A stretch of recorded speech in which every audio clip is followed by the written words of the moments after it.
अब इस परिवार ने पूरी तैयारी की थी, सबसे अच्छा दाखरस तैयार किया था, जरूरत से ज्यादा दाखरस तैयार किया था, परंतु क्या हुआ?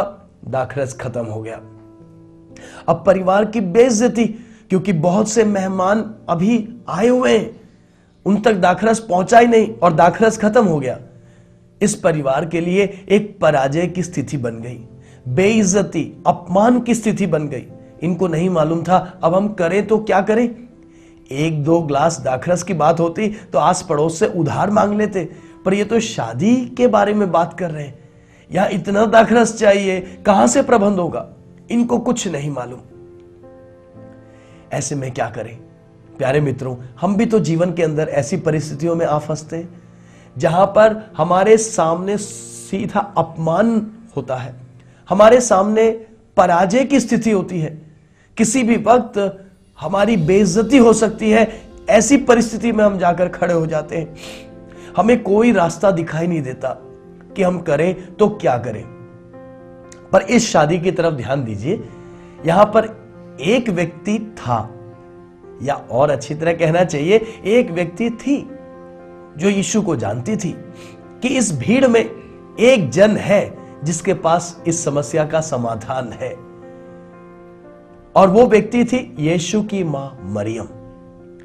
यीशु की मां मरियम जानती थी कि यीशु मसीह बुलाए हुए मेहमानों में से मात्र एक साधारण सा मेहमान नहीं है, एक साधारण इंसान नहीं है, बल्कि इंसान से बढ़कर परमेश्वर का पुत्र और मानव जाति का मसीहा है। उसका नाम ही यीशु यह कहकर रखा गया था कि वो लोगों का उद्धार करेगा। यीशु की मां मरियम बड़ी आस लगाए, बड़े विश्वास के साथ यीशु के पास गई, इस कामना के साथ कि यीशु मसीह समस्या का समाधान कर देंगे, कोई ना कोई हल जरूर निकल जाएगा। और वो आकर कहने लगी कि हे यीशु, यहां दाखरस खत्म हो गया।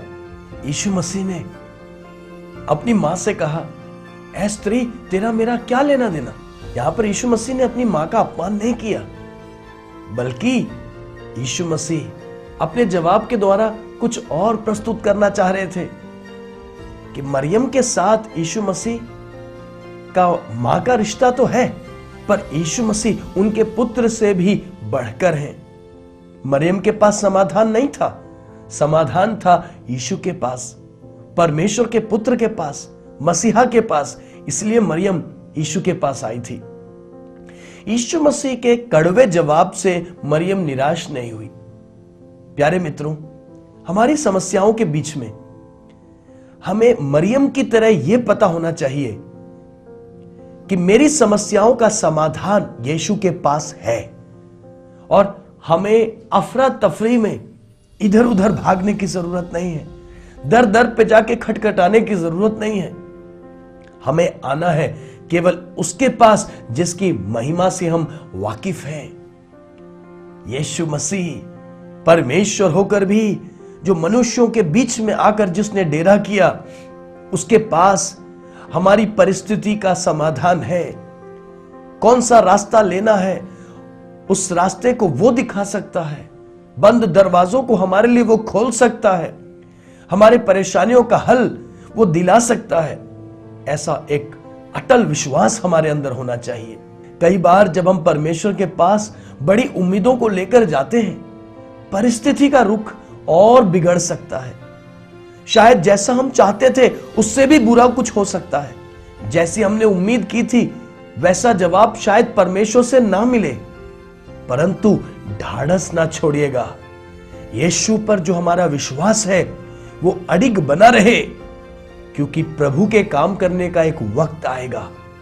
भले ही वो हमारे तरीकों से काम ना करे, वो अपने तरीके से काम करेगा, पर हमारी समस्या का समाधान जरूर लेकर के आएगा।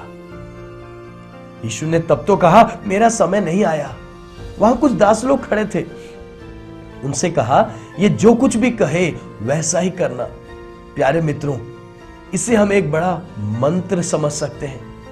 हर पराजय को विजय में बदलने का एकमात्र रास्ता क्या है? जो मरियम ने कहा कि यीशु जो कहे वैसा ही करो। प्रभु का वचन जो सिखाता है अगर हम वैसा करेंगे, प्रभु हमें जैसी हिदायत देता है, प्रभु जैसा मार्गदर्शन देता है, अगर हम वैसा करेंगे तो निश्चय ही हमारे जीवन का हर पराजय विजय में बदल जाएगा। थोड़ी देर के बाद वक्त आ गया। यीशु मसीह ने उन दासों से कहा, उन घड़ों को जरा देखो। तो वहां आंगन में पत्थर के 6 घड़े रखे हुए थे, जिसमें पीने का पानी नहीं था, बल्कि मेहमानों के पांव धोने का पानी था।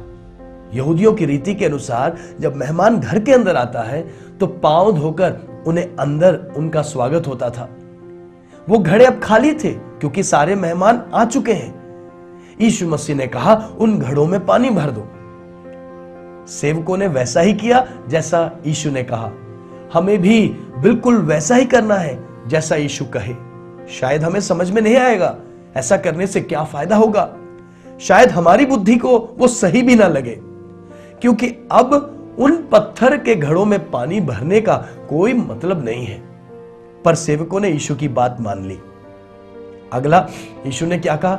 यीशु ने कहा, इसमें से पानी निकालो और भोज के दावत के प्रधान को जाकर दो। सेवकों ने वैसा ही किया, पानी निकाला और भोज के प्रधान के पास पहुंच गए। तो क्या देखते हैं? पानी दाखरस में बदल गया। पराजय की स्थिति विजय में बदल गई, निराशा आशाओं में बदल गई। प्यारे मित्रों, पानी में कोई स्वाद नहीं होता, पानी का कोई रंग नहीं होता, पानी में कोई महक नहीं होती, परंतु उस दिन यीशु मसीह ने साधारण से पानी को दाखरस में बदल दिया। जहां रंग नहीं था वहां एक अद्भुत रंग ला दिया।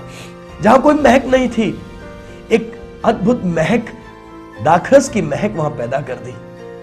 जहां कोई स्वाद नहीं था वहां अद्भुत स्वाद पैदा कर दिया, अर्थात उस परिवार के पराजय को विजय में बदल दिया। हाँ प्यारे मित्रों, जब यीशु को हम अपने जीवन में निमंत्रण देते हैं, हमारे पराजय की स्थिति के अंदर, चुनौतियों के बीच में जब हम यीशु के पास जाते हैं और जब विश्वास में अडिग रहते हैं और वो जो कहे वैसा ही जब हम करने के लिए, आज्ञाकारिता के लिए अपने आप को समर्पित कर देते हैं, तो पानी दाखरस में बदल जाता है, पराजय विजय में बदल जाता है।